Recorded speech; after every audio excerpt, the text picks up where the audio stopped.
Hello everyone, my name is Gaurav Panchal, आपका mathematics mentor, आपका साथी। इस वीडियो में हम डिस्कस करने वाले हैं क्लास 10 का chapter number 3, linear equation in two variable. Linear equation two variable जो आपने 8th क्लास में linear equation in one variable में पढ़ा होगा, 9th में भी ये चैप्टर आपने डिस्कस किया हुआ पढ़ा हुआ है। इस जो 10th क्लास में मेन चैप्टर यहाँ से ग्राफिकली अप्रोच अपन सीखने वाले होंगे। कोई भी दो लीनियर इक्वेशन गिवन होगी, उसका सॉल्यूशन हम कैसे फाइंड आउट करते हैं ना, एक एक चीज अपन इस वीडियो में डिस्कस करेंगे। What is the meaning of linear equation and variable, जो दो वेरिएबल हम बात करने वाले हैं। ओके बच्चों, तो देखो, फर्स्ट लीनियर इक्वेशन, लीनियर का मीनिंग क्या है? लीनियर का मीनिंग क्या होगा? ये जो आया है, ये पॉलिनोमियल चैप्टर में आपने पढ़ा होगा, ठीक है। पॉलिनोमियल में टाइप्स ऑफ पॉलिनोमियल में बताया जाता है कि लीनियर पॉलिनोमियल क्या है, क्वाड्रेटिक पॉलिनोमियल क्या है, क्यूबिक पॉलिनोमियल क्या है। तो आपको पहले ये चीज समझनी है कि लीनियर का मतलब क्या है। यदि कोई भी वेरिएबल है, कोई भी इक्वेशन, ठीक है, उसमें कोई ना कोई वेरिएबल होगा। वेरिएबल एक से ज्यादा भी हो सकते हैं और एक वेरिएबल भी हो सकता है, मिनिमम। यदि एक वेरिएबल है तो उसकी मैक्सिमम मैक्सिमम पावर कितना होना चाहिए? 1 होना चाहिए। जो डिग्री से कैटेगरी, डिग्री से डिफाइन हुआ है, कोई भी यदि पॉलिनोमियल है, उसकी जो डिग्री डिफाइन करते हैं, तो डिग्री अलग अलग हो सकती है। उस बेस पर पॉलिनोमियल को अलग अलग टाइप में डिवाइड किया गया। तो लीनियर का मतलब जिसमें हाईएस्ट पावर कितना होना चाहिए, उसमें लीनियर इक्वेशन में डिग्री जो हो बच्चों, वो ओनली 1 होगा। यदि डिग्री 1 है तो उसको अपन लीनियर की बात करें। For example, P of x equal 2x+3। अब बच्चों यहाँ देखो, टू टू तो कॉफिशिएंट, ये कॉफिशिएंट है, ठीक है। एक्स यहाँ पर क्या है? वेरिएबल है, दिस इज द वेरिएबल। और वेरिएबल की जो पावर चल रही है, वो मैक्सिमम पावर कितना है? 1 है। यहाँ पर जो पावर लिखा हुआ बच्चों, ये डिग्री हो गया ना, इसका डिग्री कितना हो गया? 1 हो गया। और यदि अधिकतम डिग्री यदि 1 है तो उसको अपन लीनियर के नाम से जानेंगे। अब बच्चों ये जो पॉलिनोमियल गिवन है, ये 1 वेरिएबल किसमें है? 1 वेरिएबल के अंदर। यदि इसमें बात करें 3x+4y+5z, ये भी एक पॉलिनोमियल है, ठीक है। 3x+4y+5z। अब ये जो पॉलिनोमियल गिवन है, ये कौन से टाइप का है? लीनियर है, क्वाड्रेटिक है, या फिर अलग टाइप है? तो आपको देखना बेटा, जो वेरिएबल चल रहे हैं ना एक्स वाई जेड, इसका जो मैक्सिमम पावर है सब पर कितना होना चाहिए? सभी पर 1 होना चाहिए, ठीक है। एक्स पर भी 1 है, वाई पर भी 1 है और जेड पर भी 1 है, ठीक है। तो ये भी एक लीनियर टाइप का होगा, इसको भी अपन लीनियर पॉलिनोमियल के नाम से जानेंगे। लेकिन ये 3 वेरिएबल के अंदर, ठीक है, एक्स वाई जेड, ठीक है। ऐसे डिफरेंट टाइप के और भी पॉलिनोमियल बनाए जा सकते हैं। तो आई होप ये समझ में आ चुका होगा कि लीनियर का बेसिक मीनिंग क्या है। नाउ कम टू इक्वेशन, है ना, इक्वेशन का मीनिंग क्या है? ये छोटी छोटी चीजें जो आपको समझ में आना चाहिए। इक्वेशन का मतलब हुआ, यदि कोई दो पार्ट है, ठीक है, कोई भी एक्सप्रेशन है पॉलिनोमियल, उसमें left hand side right hand side exist कर रहा हो, बैलेंस करना। इक्वेशन का मतलब क्या होगा? बैलेंस करना, बराबर करना, उसको उसको इक्वेशन बोलते हैं। तो कोई भी पॉलिनोमियल को हम इक्वेशन बनाना है, जैसे हमने ये पॉलिनोमियल लिया 2x+3 बच्चों, तो 2x+3 इक्वल में यहाँ पर इसको 0 कर, जीरो के अलावा कोई दूसरा नंबर भी लिया जा सकता है, बैलेंस होना चाहिए। अब बैलेंस क्या होगा, इसके नेक्स्ट वाले पार्ट में अपन सीखेंगे इसका सॉल्यूशन, है ना। इससे जीरोस निकालना पॉलिनोमियल वाले चैप्टर में पढ़ाया हुआ है। तो अब बैलेंस होगा तो किसी न किसी वैल्यू के अकॉर्डिंग होगा। यहाँ पर x क्या है? वेरिएबल है, जो वेरी कर रहा होगा। तो कोई ना कोई ऐसा वैल्यू होगा जो इसको बैलेंस करके क्या बना रहा होगा? जीरो के इक्वल। तो लेफ्ट हैंड साइड और राइट हैंड साइड इक्वल हो जाए, उस पार्ट को हम क्या बोल देंगे? उस तरह के एल्जेब्रिक एक्सप्रेशन को इक्वेशन के नाम से जाने। तो लीनियर का मतलब समझ में आया, इक्वेशन का मीनिंग समझ में आया, ठीक है, इक्वेट करना। अब ये हम जो हमारा जो चैप्टर है वो दो वेरिएबल के अंदर, तो उसमें मैक्सिमम कितने वेरिएबल हो? दो वेरिएबल होना चाहिए, है ना, टू वेरिएबल एग्जिस्ट करना चाहिए, है ना। तो linear equation in two variable, अब दो वेरिएबल बात कर, ठीक है। जैसे 2x+3y-2 इक्वल 0, एक एग्जांपल लेकर चलते हैं। 2x+3y-2 अब आपसे पूछा जाए कि जो इक्वेशन लिखी हुई है 2x+3y-2 क्या ये दो वेरिएबल नहीं? तो यहां से देखने पता लग रहा है कि आपको चेक करना है भाई, यहाँ पर दो वेरिएबल एग्जिस्ट कर रहे हैं, नहीं कर रहे। एक्स ऑलरेडी है, और y चल रहा है यहाँ पर। x का कोफिशिएंट कितना हो, प्लस का 2, y का कोफिशिएंट कितना है, प्लस का 3, और दिस इज द कांस्टेंट, ये -2 क्या है, कांस्टेंट टर्म, और इक्वल 0 कर दिया तो ये एक इक्वेशन का पार्ट बन, ठीक है। तो इसको हम बोलेंगे linear equation in two variable. ये किसका एग्जांपल है, linear equation in two variable. Linear का मतलब मैक्सिमम पावर दोनों पर, दोनों ही वेरिएबल बच्चों कितना होना चाहिए, 1 होना चाहिए, ठीक है। दो वेरिएबल यहाँ एग्जिस्ट कर रहे हैं, तो इस वजह से हम इसे लीनियर इक्वेशन, दो वेरिएबल के बारे में कह रहे हैं। ऐसे बहुत सारे एग्जाम्पल आप बना सकते हो, बहुत सारी इक्वेशन हो सकती है जिसमें आप वेरी कर सकते हो, चेंज कर दो भाई, उनके कोफिशिएंट बदल दो, ठीक है। यदि कोफिशिएंट चेंज हो गया तो यहाँ पर डिफरेंट डिफरेंट टाइप की मुझे लीनियर इक्वेशन मिलती जाएगी दो वेरिएबल के अंदर, ओके। अब यहाँ यदि आपसे पूछ लिया कि बच्चों ये बता दीजिए 2x माइनस 3 इक्वल 5, क्या ये लीनियर इक्वेशन है इन टू वेरिएबल के अंदर, यस और नो, या दो वेरिएबल की बात होगी। अब आप बताओगे ये जो लीनियर इक्वेशन है, यस ये लीनियर इक्वेशन तो है, लेकिन दो वेरिएबल में नहीं होगी। क्यों नहीं, क्योंकि आपको सिर्फ यहाँ पर एक ही वेरिएबल नजर आ रहा है। कितने वेरिएबल नजर आ रहा है, एक वेरिएबल, ओके। ये देखो ये एक ही वेरिएबल नजर आ रहा है, तो ये 8th क्लास में 9th क्लास में डिस्कस किया हुआ, ठीक है। तो 2x माइनस 3 इक्वल 5 बैलेंस करना, इक्वेशन करना है। अब यहाँ पर x का कुछ ना कुछ तो वैल्यू होगा ना रियल नंबर में से, रियल नंबर में ऐसा कौन सा वैल्यू है जो इसको सेटिस्फाई कर रहा हो, इस इक्वेशन का वो सॉल्यूशन कहलाएगा, जैसे हम जीरो के नाम से भी जानते हैं, ठीक है। तो x का कोई ना कोई वैल्यू होगा जिसके लिए बैलेंस कर देगा, यानी 5 के इक्वल आ जाए। उसके आगे हम डिस्कस करेंगे किस तरह से वैल्यू फाइंड आउट करते हैं। यदि 5x माइनस 3y इक्वल 0 लिखा हुआ है, 5x माइनस 3y इक्वल 0, अब आपसे पूछा गया कि ये जो इक्वेशन गिवन है क्या ये टू वेरिएबल के अंदर है या नहीं, इतने सी बात पूछी। सिर्फ दो वेरिएबल, कंडीशन इंपॉर्टेंट है, दो वेरिएबल होना चाहिए और रियल कोफिशिएंट होना चाहिए। तो आपने यहाँ पर देखा कि x है और यहाँ पर क्या है y, दो वेरिएबल, और इनका जो कोफिशिएंट चल रहा है 5 प्लस का पाई या माइनस का है, तो ये क्या हो गया, दो वेरिएबल में लीनियर इक्वेशन, क्योंकि जो मैक्सिमम पावर बना हुआ है वो कितना है, 1, ओके। तो 5x इक्वल 3y भी इसको लिखा जा सकता है, या 5x माइनस 3y इक्वल 0 करके भी वो, ये भी एक इक्वेशन होगा, इसको इस फॉर्म में लिख सकते हैं ना, 5x इक्वल 3y, ये भी तो एक इक्वेशन ही है टू वेरिएबल के अंदर, ओके। तो डिफरेंट टाइप से इसको लिखा जा सकता है। अब यहां पर अपन आते हैं स्टैंडर्ड या general form, general form of linear equation in two variable,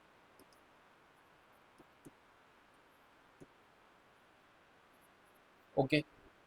अब स्टैंडर्ड फॉर्म, क्योंकि हर एक्सप्रेशन का स्टैंडर्ड फॉर्म होता है, जनरल फॉर्म होगा, ठीक है। तो यहाँ पर भी हम दो वेरिएबल में जो भी इक्वेशन होगी बच्चों, इसका एक स्टैंडर्ड या general form ax plus by plus C equal 0।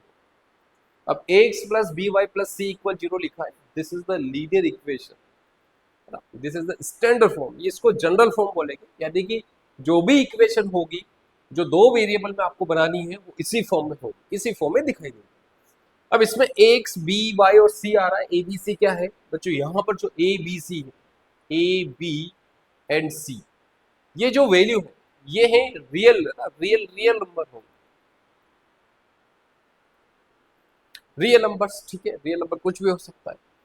यहां पर कोफिशिएंट ऑफ एक्स पूछा जाए, कोफिशिएंट ऑफ एक्स मतलब एक्स से जो मल्टीप्लाई, तो एक्स से क्या मल्टीप्लाई हो रहा है, यहाँ पर ए मल्टीप्लाई हो रहा है, तो प्लस का ए यहां लिख दो। सिमिलर कोफिशिएंट ऑफ y पूछ लिया जाए, y मतलब y से क्या मल्टीप्लाई हो रहा है, कोफिशिएंट का मतलब मल्टीप्लाई, भाई y से प्लस b विद साइन यहाँ लिखना है ना, इसका जो भी साइन है बेटा विद, और ये c क्या है, जो वेरिएबल के साथ नहीं आ रहा, कोई वेरिएबल है, c is the constant term, तो ये c is the constant term, है ना। तो ये वैल्यू ध्यान रखना है।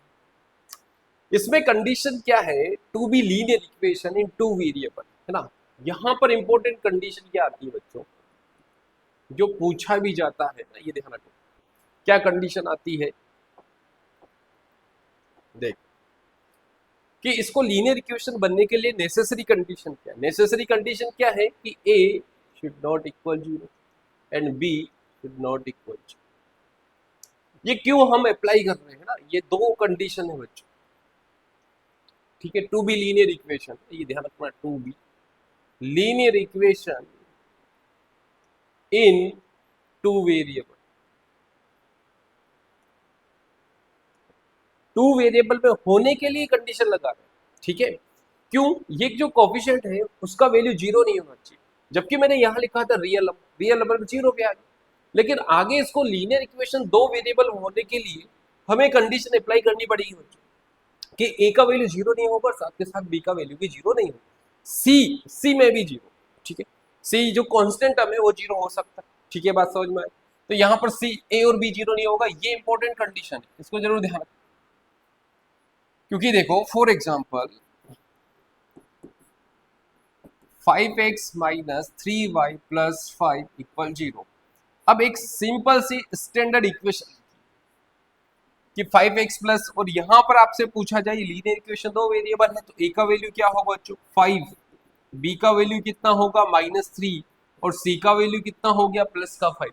कंपेयर कर लोगे इस इक्वेशन के साथ, यहां पर a चल रहा है कोफिशिएंट ऑफ x, ठीक है, coefficient of y -3 that is b, और c इज द, तो सारे टर्म्स हमने लिख दिए। कंपेयर करना जरूर आना चाहिए, ठीक है। इसके जनरल इक्वेशन से, ये जनरल इक्वेशन है बच्चों, यहां तक बिल्कुल क्लियर समझ में आ रहा होगा, ठीक है। जैसे फॉर एग्जांपल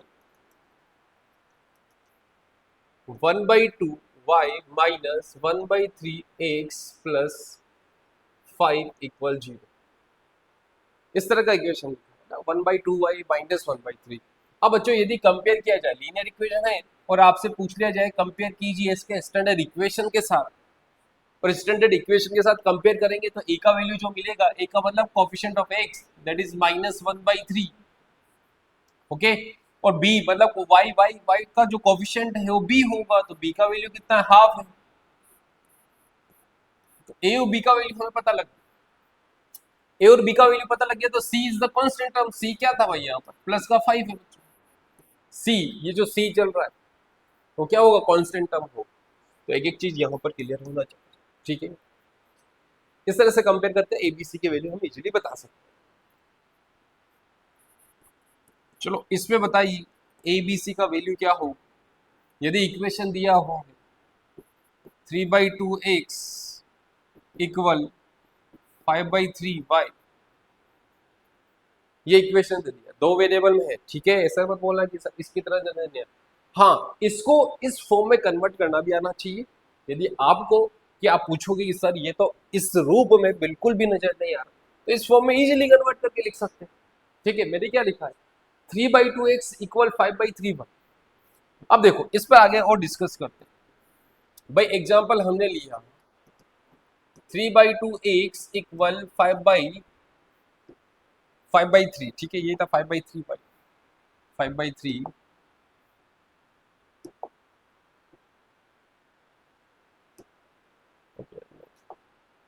5/3 ये इक्वेशन, तो इसको स्टैंडर्ड फॉर्म में कन्वर्ट करना है। स्टैंडर्ड फॉर्म का मतलब हुआ बच्चों x plus b y plus c के फॉर्म में चेंज कीजिए, इस फॉर्म में हमें इसको बनाना है। अब कैसे बनाएंगे इसको देखिए, इसको कन्वर्ट करने के लिए 3/2x minus 5/3y it becomes 0। क्या ऐसा लिखा जा सकता है, ट्रांसपोज करना है राइट साइड को लेफ्ट साइड आप बुला लीजिए, मतलब मैंने क्या किया है 5/3 को ट्रांसपोज कर दिया है लेफ्ट साइड, तो प्लस का माइनस हो गया, तो ये हुआ 3/2x माइनस 5/3y इक्वल 0। अब बच्चों यहां से कंपेयर कर सकते हो, अब ये जो फॉर्म होगी वो इस फॉर्म में आ चुकी है, यस और ax plus b y plus सी इक्वल 0 के फॉर्म बन गया। तो जब कंपेयर करेंगे, कंपेयर यहां से कीजिए, कंपेयरिंग कर रहे हो आप, ठीक है, कंपेयरिंग करके a का वैल्यू कितना हो गया बच्चों 3/2, ये देखो ये इससे मल्टीप्लाई हो रहा है।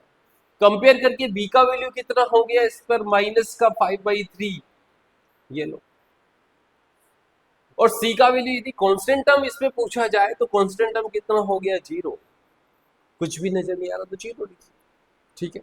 तो I hope it should be clear, ठीक है।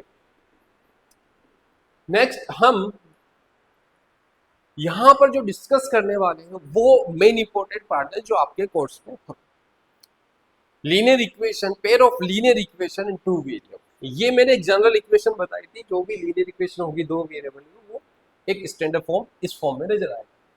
अब बच्चों यदि हम यहां पर देखने वाले हैं pair of linear equation in two variable,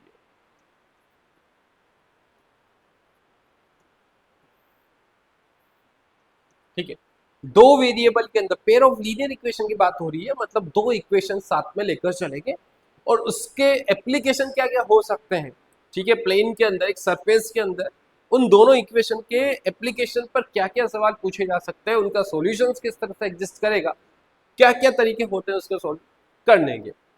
सबसे पहले हम जनरल फॉर्म देख रहे हैं इसकी, जनरल फॉर्म। अब जनरल फॉर्म उसी तरह से बनाना है, हमें दो इक्वेशन लेने लीनियर इक्वेशन। बच्चों फर्स्ट इक्वेशन ले लेते हैं a1x b1y c1 equal 0। Linear equation लिखा जा रहा है, जो हमने यहां पर लिखा है सिर्फ a1 b1 c1 के नाम से नाम। दूसरा इक्वेशन हो जाएगा a2x plus b2y plus c2 equal 0। तो these are the linear equation, ये लीनियर इक्वेशन होगी बच्चों, ठीक है। पेयर ऑफ इक्वेशन मतलब दो इक्वेशन, ये फर्स्ट इक्वेशन हो गया, ये सेकंड इक्वेशन हो गया, दो इक्वेशन आपको नजर आ रहा है, ठीक है। नाउ अब यहां पर ये जो दो इक्वेशन नजर आ रही है, इसमें क्या होगा भाई, क्योंकि दोनों इक्वेशन का कुछ ना कुछ ग्राफ तो होगा। जो भी लीनियर इक्वेशन होती है, सबसे पहले समझिए लीनियर इक्वेशन का जो ग्राफ होता है, ऑलवेज ग्राफ का मतलब ग्राफ में जो बनाएंगे ना उसमें पॉइंट्स निकाल कर, ठीक है, वो ऑलवेज एक स्ट्रेट लाइन आता है।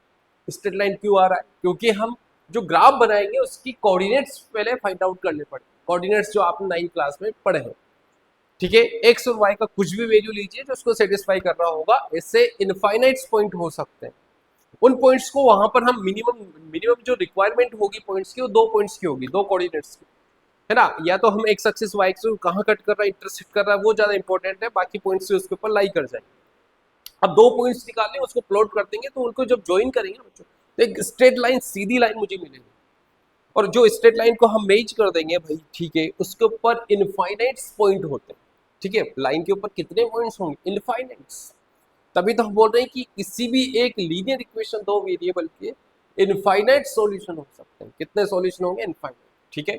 आगे इस पर डिस्कस करेंगे। तो यहाँ पर अब हम जनरली इक्वेशन को देखकर कैसे आइडेंटिफाई करें, कैसे आइडेंटिफाई करें कि ये लाइन स्ट्रेट लाइन होगी तो इसमें इंटरसेक्ट कब कर रही होगी, पैरेलल कब होगी, और कौन साइड वाला केस कब होगा, ठीक है। तीन केस अपन डिस्कस करने वाले।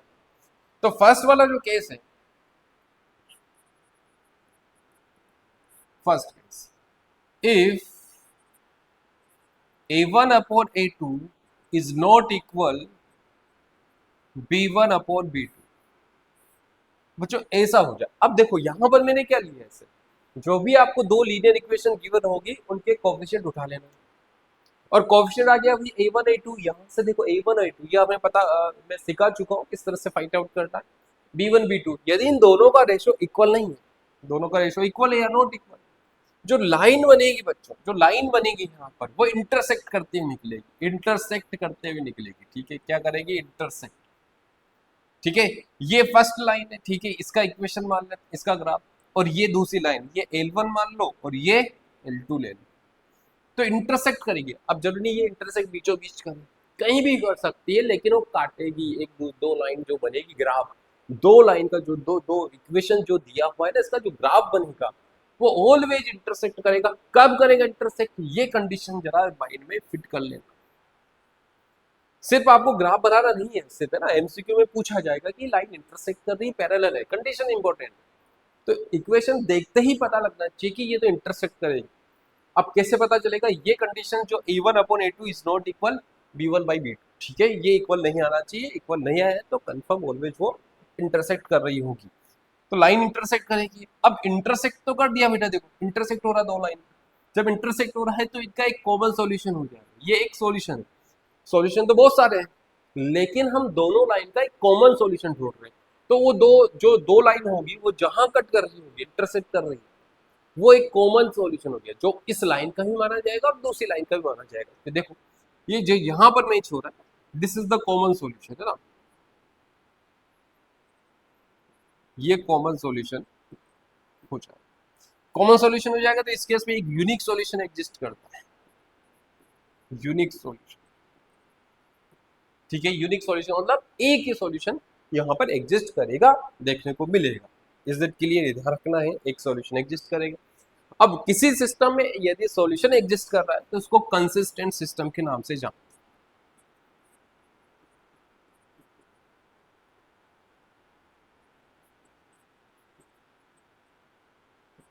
ठीक है, कंसिस्टेंट सिस्टम का मतलब या कंसिस्टेंसी, जिसके अंदर एटलीस्ट एक सॉल्यूशन एग्जिस्ट करे उसको कंसिस्टेंट सिस्टम बोल देंगे। ठीक है, तो दो चीजें इसके साथ आपको ये भी ध्यान रखना है, यूनिक सॉल्यूशन कब एग्जिस्ट करता है, जब लाइन इंटरसेक्ट कर रही होगी, वो ऐसे पता चलेगा आपको। और यदि कंसिस्टेंट बोला है तो कंसिस्टेंट क्यों बोल रहे हैं, क्योंकि उनका एक सॉल्यूशन आ रहा है। ठीक है, ये फर्स्ट वाला केस है। सेकंड केस क्या होगा बच्चों इसमें, अब कंडीशन क्या हो गई, सेकंड केस, अब कंडीशन ये मिल जाए, if a1/e2 equal b1/b2 is not equal c1/c।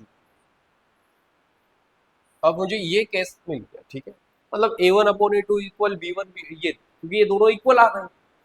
अब दोनों ही रेशियो इक्वल आ गया तो थर्ड वाले के साथ चेक करेंगे कि c1/c2 इक्वल आ रहा नहीं, तो नहीं आ सकता।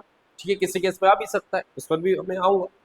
तो जो ये c1/c2 के रेशियो के इक्वल नहीं आता है तो लाइंस जो होगी वो ऑलवेज पैरेलल। ये L1 लाइन हो गया, ये L2 लाइन। ठीक है, पैरेलल लाइंस होगी, पैरेलल लाइंस जो कभी इंटरसेक्ट नहीं करेगी, जो मैच नहीं करेगी। ठीक है, वो पैरेलल लाइंस हो गई। अब पैरेलल लाइंस हो गई तो आपको इक्वेशन को देखते ही पता लगेगा कि पैरेलल लाइंस है, मतलब इसका जो ग्राफ बनेगा वो दो पैरेलल लाइंस के चल रहा होगा। अब बच्चों यदि पैरेलल लाइन है, इस ग्राफ को देखते हुए, इस फिगर को देखते हुए आप आइडेंटिफाई करो भाई क्या पता चल रहा है, क्या इनका कॉमन सॉल्यूशन एग्जिस्ट करेगा या नहीं। क्या कॉमन सॉल्यूशन आ सकता है क्या? बिल्कुल नहीं आएगा, क्योंकि ये इंटरसेक्ट ही नहीं करेगी, चाहे इसे आगे कितना भी एक्सटेंड कर दो। जब इंटरसेक्ट नहीं करेगी तो इसका कोई कॉमन सॉल्यूशन नहीं होगा। तो यहां पर हम लिख देंगे नो सॉल्यूशन, नो सॉल्यूशन, या solution does not exist. Common solution की बात हो रही है, इसका तो है, इस लाइन का इक्वेशन है, लेकिन दोनों का कॉमन सॉल्यूशन, तो कोई सॉल्यूशन नहीं आया।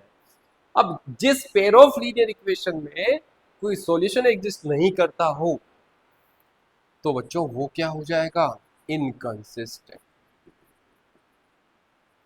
सिस्टम से बोल देंगे, इनकंसिस्टेंट सिस्टम हो जाएगा। ठीक है, मतलब वहां कंसिस्टेंट हो रहा था, यहाँ इनकंसिस्टेंट सिस्टम बोल देंगे। ठीक है, तो ये दो चीजें भी आपको ध्यान रखना है इस केस के से। आगे मैं एग्जांपल डिस्कस करूंगा, कौन कौन से इक्वेशन में किस टाइप का ग्राफ बन रहा होगा, कौन सा केस कब अप्लाई होगा, वो आगे अपन डिस्कस करें। केस यदि थर्ड की बात करें, अब थर्ड वाला केस क्या हो सकता है, क्योंकि यहाँ पर तो नॉट इक्वल आ रहा था, तो a1/a2 निकाल लिया है, b1/b2 निकाल लिया है, c1/c2 हो जाए।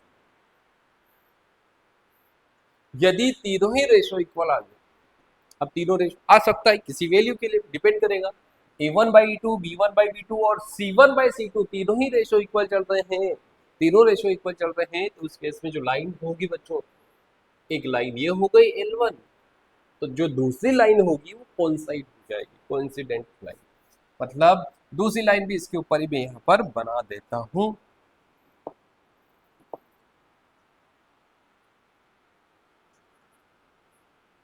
इस तरह से बना दी। ठीक है, ये दूसरी लाइन ऊपर रेड कलर की मान लेते, ये L2 हो गई है ना बच्चों, ये कोइंसाइड मतलब एक दूसरे के ऊपर इम्पोज हो। ठीक है, ये मीनिंग होता है इसका। अब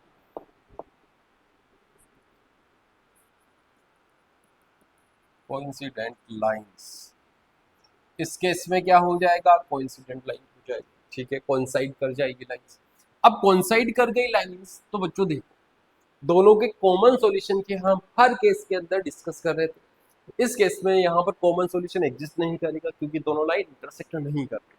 इसमें क्या हो गया, दोनों लाइन मैच हो गई, दोनों लाइन मैच हो गई तो बहुत सारे पॉइंट्स क्या हो गए, कॉमन हो गए। देखो ये पॉइंट मैच हो गया बच्चों, ये भी पॉइंट्स मैच हो गए, ये भी पॉइंट्स मैच हो गए, ये भी पॉइंट्स मैच हो गया, तो ऐसे इनफाइनाइट पॉइंट्स क्या हो रहे हैं, कॉमन सॉल्यूशन के अंदर आएंगे। यस और नो? तो दोनों लाइन यदि इंपोज हो गई तो इनके कितने सॉल्यूशंस होंगे, इनफाइनाइटली मेनी सॉल्यूशंस को कहा जाएगा। ठीक है, तो इसके जो इनफाइनाइटली मेनी सॉल्यूशन,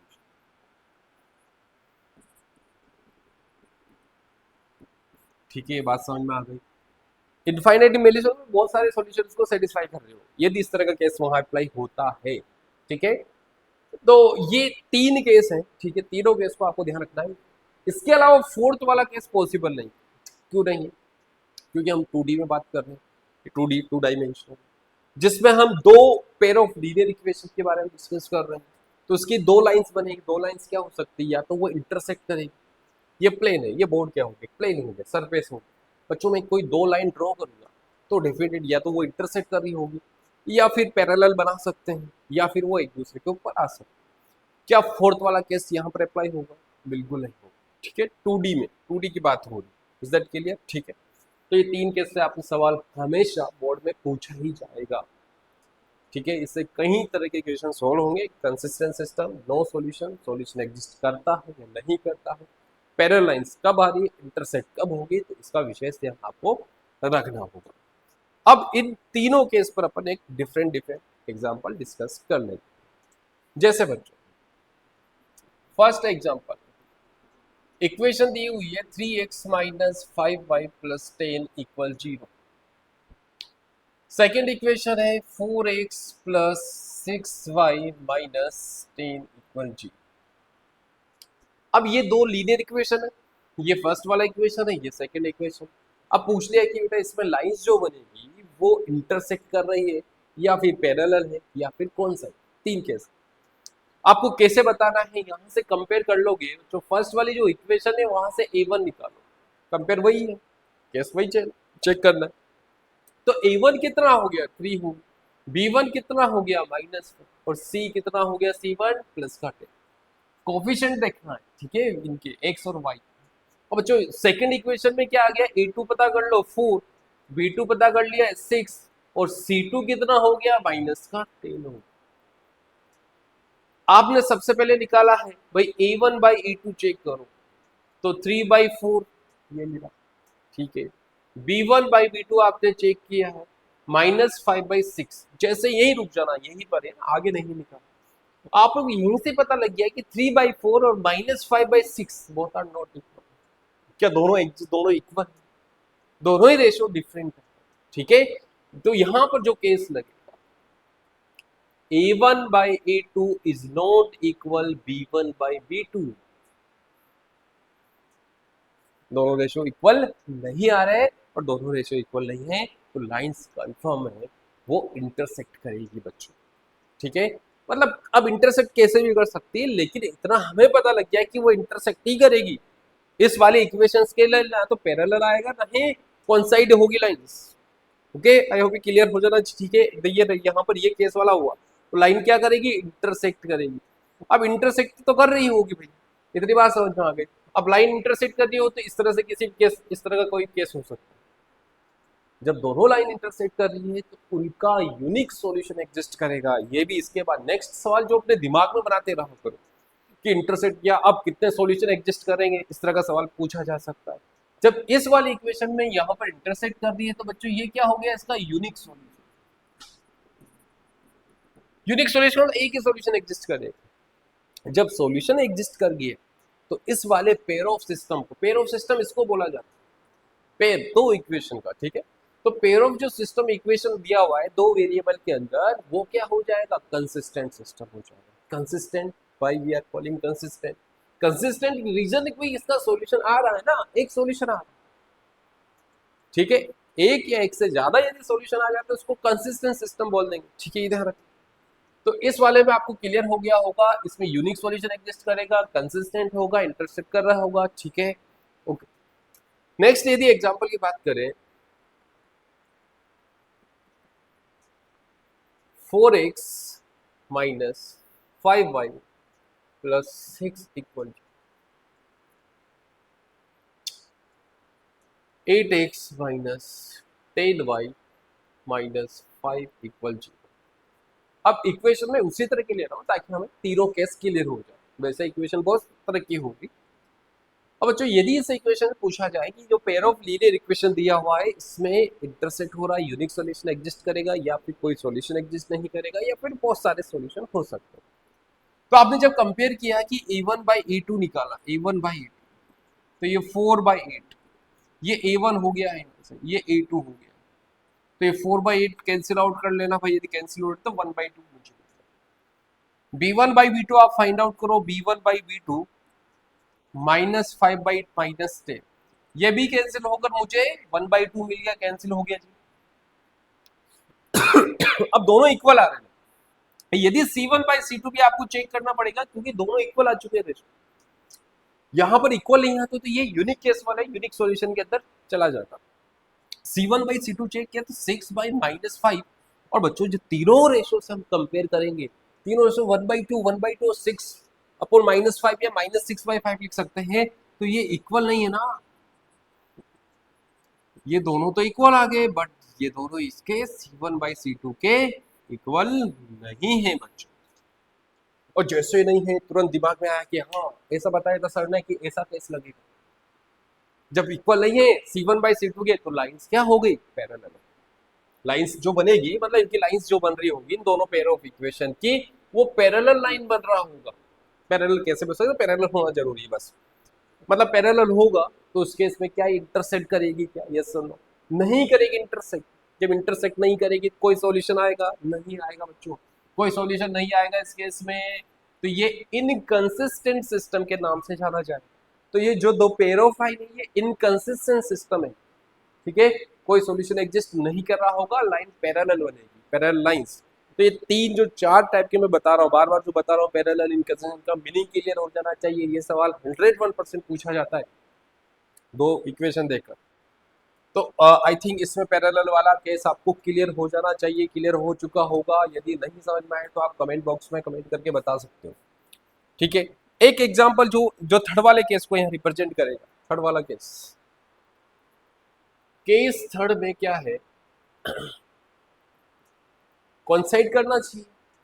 तो बच्चों यहां पर मैंने इक्वेशन ले लिया है 3x minus 2y minus 5 equal 0,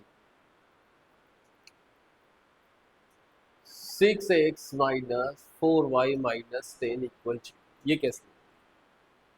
अब यहां पर मैंने चेक किया कि a1/a2 बता दीजिए, तो ये 3/6 हो गया है, इट बिकम्स हाफ। b1/b2 आप यहां से चेक करेंगे तो बच्चों -2 और -4 हो गया है, कैंसिल आउट होकर ये दोनों कैंसिल हो गए, तो ये हाफ हो गया 1/2। सिमिलर C1/C2 भी यहाँ पर चेक कर लेते हैं भाई, -5/-10 है बच्चों, ये कैंसिल आउट होकर मुझे हाफ मिल गया है प्लस का। जब तीनों ये चीजें इक्वल आ गए, हाफ हाफ हाफ इक्वल, ठीक है। अब हाफ हाफ तो आ चुका है भाई, अब काम क्या करना है, ये तीनों ही इक्वल हो गया, A1/A2, B1/B2 और C1/C2। अब तीनों ही रेशो यदि इक्वल आते हैं बच्चों तो उसमें केस क्या बनता है, दोनों लाइन एक दूसरे के ऊपर आ जाएगी, दोनों लाइन एक दूसरे के ऊपर आ जाएगी। तो लाइंस क्या हो गई, कोइंसाइड हो गई। यदि ये L1 है बच्चों तो इसी के ऊपर दूसरी लाइन यहाँ कोइंसाइड हो जाए, एक दूसरे के ऊपर बिठा दो, ठीक है, एक दूसरे के ऊपर बिठा दो, तो भाई ये बैठ गई, तो L2 भी इसके ऊपर हो गया। दोनों लाइन कोइंसाइड हो गई तो उसके कितने सॉल्यूशन एग्जिस्ट करेंगे, इनफाइनाइटली मेनी सॉल्यूशन, क्योंकि बहुत सारे सॉल्यूशन इसके अंदर आ जाएंगे, ठीक है। तो बच्चों इसमें जो केस होगा वो इनफाइनाइटली मेनी सॉल्यूशन वाला आ जाएगा, ठीक है, मेनी सॉल्यूशन। अब मेनी सॉल्यूशन तो आ गया तो भाई सिस्टम पूछा जाएगा कंसिस्टेंट है या इनकंसिस्टेंट।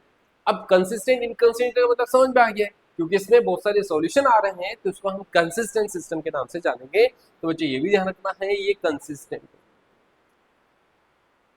कंसिस्टेंट सिस्टम, कंसिस्टेंट के साथ ये डिपेंडेंट सिस्टम भी कहलाता है, ठीक है। डिपेंडेंट मतलब बहुत सारे सॉल्यूशन यहाँ पर डिपेंड करते हैं, जिसको डिपेंडेंट सॉल्यूशन के नाम से भी जाना जाता है, ठीक है, ये ध्यान रखना है इसमें। तो आई होप तीनों ही केस आपको क्लियर हो चुके हैं। तो ये तो नॉन ग्राफिकली अप्रोच हो चुका है, हमने पहले ही से पता लग गया कि लाइंस इंटरसेक्ट करेगी या पैरेलल होगी या कौन साइड होगी, क्योंकि ये नॉन ग्राफिकल। इसका ग्राफ वाला सवाल जरूर पूछा जाता है कि दो इक्वेशन देखकर आपसे ग्राफ पूछा जाएगा कि इसकी draw the graph of the following equation and find the solution bye graphically. तो वही इक्वेशन को सोल्व करने के डिफरेंट टाइप के तरीके कौन कौन से मेथड्स हो सकते हैं। ग्राफिकली मेथड अपन डिस्कस करेंगे इस चैप्टर के अंदर, ठीक है। ग्राफिक मतलब ग्राफ बनाकर हम सॉल्यूशन फाइंड आउट करेंगे दो लीनियर इक्वेशन का। और यदि विदाउट ग्राफिकली पूछा है तो उसके लिए अलग मेथड है, ठीक है, वो सब्स्टिट्यूट एलिमिनेशन मेथड जो आपके कोर्स में है, बाकी एक डिलीट हो चुका है। तो ग्राफिकली अप्रोच वाला हम यहाँ पर डिस्कस कर लेते हैं किस तरह से लीनियर इक्वेशन का ग्राफ बनाना आपने 8-9 से पढ़ा हुआ है, इजी होता है ग्राफ बनाना, ठीक है। और यहाँ से आप स्कोर कर सकते हो मार्क्स, स्कोरिंग है ये चैप्टर, क्योंकि आपको ग्राफ बनाना आ गया तो एक लॉन्ग आंसर टाइप में ये सवाल पूछा जाता है। तो लीनियर इक्वेशन को solution methods of linear equation in two variables. अब इसके मेथड्स हम जो देख रहे हैं, इसके मेथड कौन कौन से, दो तरीके मेथड्स,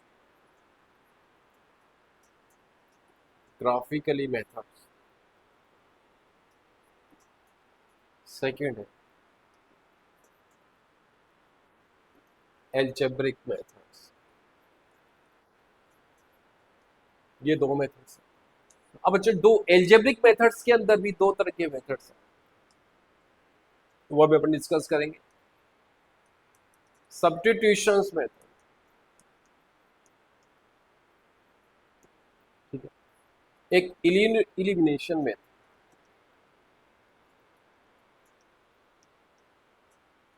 दीज आर टू, ये इसी का पार्ट एल्जेब्रिक मेथड अपन नेक्स्ट वाले पार्ट में डिस्कस करेंगे इसको, ठीक है। ग्राफिकली मेथड इसको डिस्कस करें, ग्राफ बनाना किस तरह से हमें किस तरह से फाइंड करेगा सॉल्यूशन निकालने के लिए ग्राफिकल मेथड के अंदर। तो फर्स्ट इज ग्राफिकली मेथड।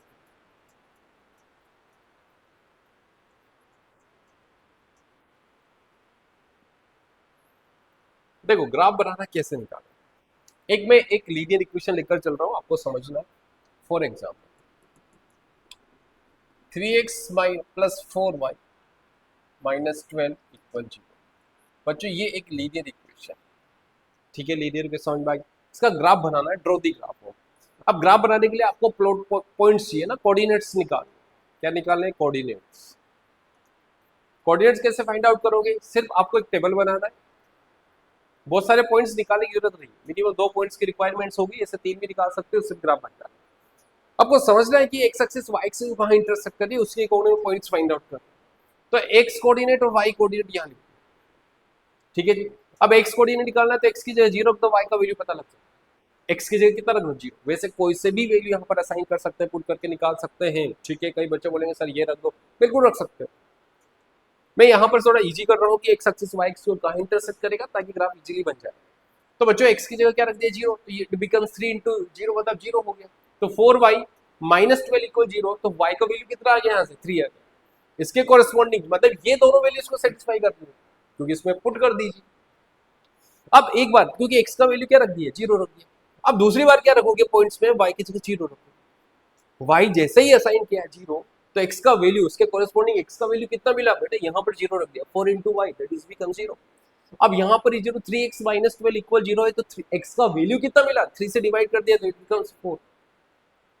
अब मुझे और पॉइंट्स की रिक्वायरमेंट्स नहीं है, सिर्फ 2 पॉइंट से बन जाएगा, क्योंकि 2 कोऑर्डिनेट्स कैसे आ गए, 2 कोऑर्डिनेट्स जो बने बच्चों, एक आ गया है 0,3 और दूसरा जो पॉइंट मिला है वो है 4,0। एक्स कोऑर्डिनेट को पहले लिखना, वाई को बाद में लिखेंगे। तो 0 और 3, 0 के कोरस्पॉन्डिंग 3 मिला था, 4 के कोरस्पॉन्डिंग 0 मिला था, तो ये 2 कोऑर्डिनेट्स मिलते, ठीक है। अब 2 कोऑर्डिनेट्स को प्लॉट करना है ग्राफ। अब आपने ग्राफ बना, यहाँ पर एक ग्राफ हम ले लेते हैं, ये ग्राफ आपको वही एक्स एक्सिस वाई एक्सिस, ठीक है, ये एक्स एक्सिस हो गया बच्चों, ये वाई डेज, ठीक, ये ओरिजिन है। पॉइंट्स यहाँ प्लॉट कर दो भाई, 1 2 3 4 5 एंड 6 एंड सो। यहाँ पर 1 2 3 4 5 एंड सो जितने रिक्वायरमेंट्स उसके अकॉर्डिंग अपन यहाँ पर मेंशन कर लो। इधर नेगेटिव चलेंगे, ठीक। सिर्फ आपको दो कोऑर्डिनेट्स देखना है, जो कोऑर्डिनेट्स की बात हुई ये दोनों कोऑर्डिनेट्स 0,3, 0,3 कहाँ लाई करेगा, एक्स का वैल्यू 0, वाई का मतलब ऑर्डिनेट कितना 3 है, तो 0,3 कहाँ जाएगा, जो यहाँ जाएगा, ठीक है। 4,0 कहाँ जाएगा, एक्स एक्सिस का, क्योंकि वाई तो 0 है ना, तो 4 पर पॉइंट प्लॉट कर देंगे। अब प्लॉट यहाँ पर हमने प्लॉट कर दिया है ये वाला, क्योंकि दो पॉइंट्स मुझे मिल गए, दो पॉइंट्स मुझे, इन दोनों पॉइंट्स को क्या करना है, ज्वाइन करना है। इन दोनों पॉइंट्स को स्केल से ज्वाइन कर देना बच्चों, ठीक है, इसी पॉइंट से दिखा देना, राइट। ये एक, अब जो एक ये जो स्ट्रेट लाइन बनी है ये वाला जो इक्वेशन जो 3 और 4 से पास हो रहा है ना, ये जो इक्वेशन है इसको ज्वाइन कर दिए, ये किसका इक्वेशन है मेंशन कर दो भाई, ये इस लाइन जो हम दो वेरिएबल वाला इक्वेशन लिखा था इसका इक्वेशन है। अब बच्चों ये जब ज्वाइन किया तो आपको नजर आ रहा है इसके ऊपर कितने पॉइंट्स हैं, इनफाइनाइटली मेनी पॉइंट्स, बहुत सारे पॉइंट्स हैं छोटे छोटे, तो इसके सॉल्यूशन है। तो इस तरह से ग्राफ ड्रॉ करते हैं, इज इट क्लियर, समझ में आ गया होगा। ये एक लाइन का इक्वेशन, जबकि आपको एक के साथ एक और लाइन दिया होगा उसका भी ग्राफ एक सेम पेपर के अंदर बनाना है, ग्राफ सेम पेपर कैसे बनाओगे। मान लीजिए एक दूसरा इक्वेशन ले लेते हैं, सेकंड इक्वेशन,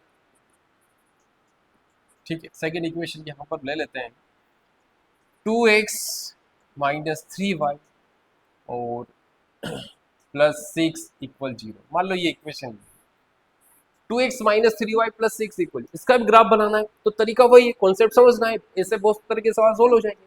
आपको इसके कोऑर्डिनेट फाइंड आउट करने हैं, कोऑर्डिनेट मतलब दो ही कोऑर्डिनेट निकाल लो, x और y, x और y निकालोगे तो ध्यान देखो, x की जगह 0 रख दिया बच्चों, 0 रखते हैं तो ये पूरा 0 हो गया, 6 को उधर भेज दिया, 3 से डिवाइड कर दिया तो 2 आ गया, तो 0, y का वैल्यू 2, y की जगह 0 रख दिया है तो ये बिकम 0, 6 को उधर भेज दिया तो माइनस का 3, ठीक है। ये दो पॉइंट्स आए क्योंकि यहाँ पर देखो 0 हो गया x की जगह, यहाँ पर उधर भेज देंगे तो प्लस का 2 आ जाएगा, और यहाँ माइनस 3 सेटिस्फाई कर। बच्चों ये एक पॉइंट मिल गया है मेरे को, कौन कौन से कोऑर्डिनेट्स मिले, एक तो 0,2 मिल गया है और नेक्स्ट पॉइंट है -3,0, इन दोनों को ज्वाइन कर देते हैं, तो 0,2 कहां पर लाई करेगा, 0,2 यहां पर आ जाएगा, है ना, y एक्सिस पर, और -3,0 कहां जाएगा, x एक्सिस, तो ये आ गया पॉइंट्स। इन दोनों पॉइंट्स को ज्वाइन करना, इन दोनों पॉइंट्स को ज्वाइन करना, इसके दूसरी लाइन से हम ड्रॉ करते हैं ताकि आपको इजीली क्लियर दिखाई दे कि दूसरी जो इक्वेशन है उसका ग्राफ कैसा बन रहा है। तो ग्राफ में बेटा दोनों को ज्वाइन कर दिया, दोनों को ज्वाइन कर दिया तो इस तरह से नजर आएगा, है ना। ये किस इक्वेशन का ग्राफ है, जो हमने सेकंड इक्वेशन लिया था उसका ग्राफ मेंशन कर दिया करो इस तरह से भाई, ये ताकि आपको क्लियर रहे, ये इसका ग्राफ बना है, ये आगे पीछे कहीं भी जा सकता है, एक सीधी लाइन बनेगी। अब आप ग्राफ को देखते हो इजीली, देखो देखो यहाँ से कंक्लूजन क्या निकला, ग्राफ बन गया है, इस इक्वेशन का ग्राफ बना है, इसका बन गया है। अब बच्चों दोनों लाइंस क्या हो रही है, जो तीन केस हमने डिस्कस किए थे, दोनों लाइंस आपस में क्या हो रही है, विजुअली इंटरसेक्ट कर रही है। अब इंटरसेक्ट कर रही है तो इसका मतलब ये दोनों लाइन इंटरसेक्ट कर रही है, तो इसका एक कॉमन सॉल्यूशन एग्जिस्ट करेगा।